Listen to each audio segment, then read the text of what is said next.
Once you understand that it's okay to not be an expert, to not know, to know that you're going to ask a dumb question because you don't know what you're talking about, you don't know what you don't know yet, it gives you a more freer mindset to just live in the moment and experience life as it's happening.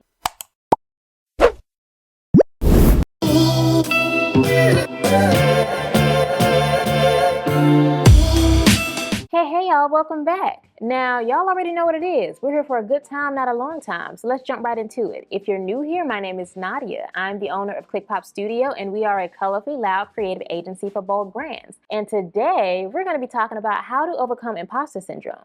So let's jump right into it. Okay, y'all, so this is a big one. We have all been there, even the ones that claim they haven't. Come on now. We have all felt like we don't belong. We have all felt like a certain position or a certain opportunity that magically came our way was a mistake, or maybe you weren't ready for it at the time, but now that you're here, you got to figure out how to do it. Honestly, I feel like imposter syndrome is just a big burrito wrapped in fear. Fear of feeling like you don't know enough, fear of not being confident in your own expertise, fear of what other people may be thinking about you and how they may be judging your expertise or the ways that you like to do things. And also just the lack of confidence within yourself. All of those combined make the burrito, which we call imposter syndrome. And once you break down all those thoughts, you can quickly be able to move beyond imposter syndrome to get the job done. Now, the things that I do in order to get over my imposter syndrome is break down my thoughts. Whenever I have any type of fear rush over me, I have to ask myself a few questions. Why are you afraid?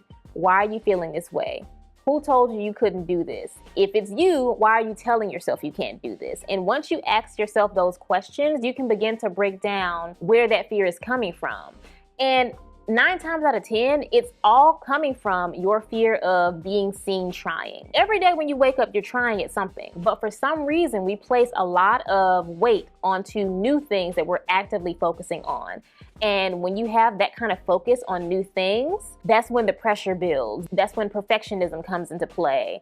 That's when you're worried about what people think, when it started off as something totally simple. So what you really need to do to keep your imposter syndrome at bay is be okay with being seen trying. Understanding that failure is inevitable. You have to fail in order to get better at something. Failing at something that you are passionate about turns you into somebody that learns how to pivot quickly. It turns you into someone that can work well under pressure. So when it comes to failing, the fear itself shouldn't be something that makes you afraid, if that makes sense.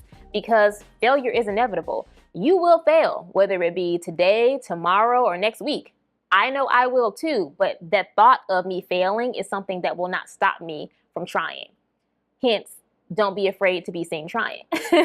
So yeah, like when it comes to trying anything new or learning something new, once you understand that it's okay to not be an expert, to not know, to know that you're going to ask a dumb question because you don't know what you're talking about, you don't know what you don't know yet, it gives you a more freer mindset to just live in the moment and experience life as it's happening. That's something that you really need, especially when you're on a journey of being an entrepreneur. You have to be curious. You have to walk through life being curious. And with curiosity comes questions. You have to be willing to ask questions. Be that person in the classroom, the only person in the classroom raising their hand to ask a question. Because 9 times out of 10, your peers also want to know what you're going to ask, but they may be too afraid to ask. They may not want to interrupt the class. They may be fearing that someone may think their question is dumb.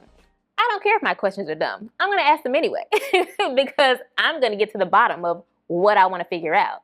You know, I'm a curious person. I live my life through curiosity, and it's only helped me to grow and to be in the place that I'm in now, talking to y'all. So knowing all of that, you would think that that would keep imposter syndrome from bubbling up whenever it comes to the things that I'm doing, but it's still there. It's innate. It's like a knee-jerk reaction. I just learned how to fight my way through it by reminding myself that I am a forever student at life in general.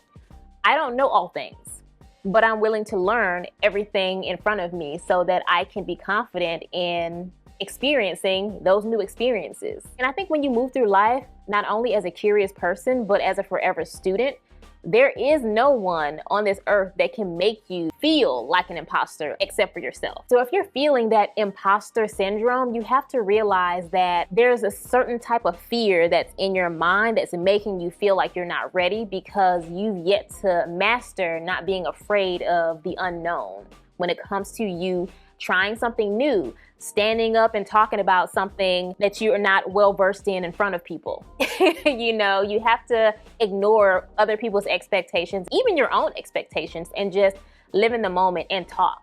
Ask questions. Say something silly. If someone laughs, then maybe I was funny. Let me continue talking. That's what begins to help you to hone in that comfortability while sitting in the unknown. When it comes to your journey of becoming an entrepreneur, there will come a point in time where you become comfortable with sitting in that space of uncomfortability.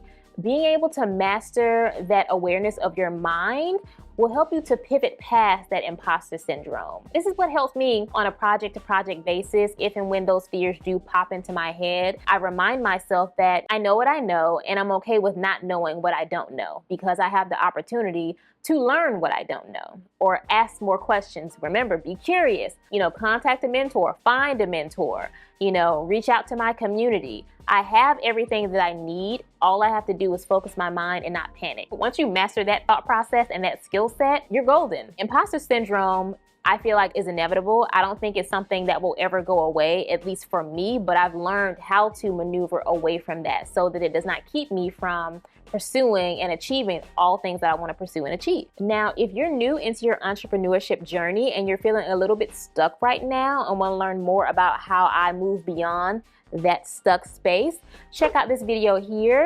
I talk a little bit more about my process of how niching down my focus really helped me to be comfortable with my current state of expertise as well as grow beyond that at the different stages of my business journey. So definitely check out this video if you want to learn a few more gems when it comes to really taking control of your journey and sitting comfortable in that uncomfortability. Okay, y'all, so that's all for now. I hope that I've inspired some of you out there to kick imposter syndrome out of your way so that you can sit comfortably in that uncomfortable space to move forward within your journey. If you want to share more about your journey thus far and how you've been able to overcome imposter syndrome, or if you're still dealing with that little by little right now, let me know in the comments below. Share the love. I would love to share more advice if need be, and I'd love to hear about your stories. If you like this video, please like this video. Please subscribe, y'all. We are a growing community, and I have so much more I want to share with you, so y'all be on the lookout for the next video. Until then, bye.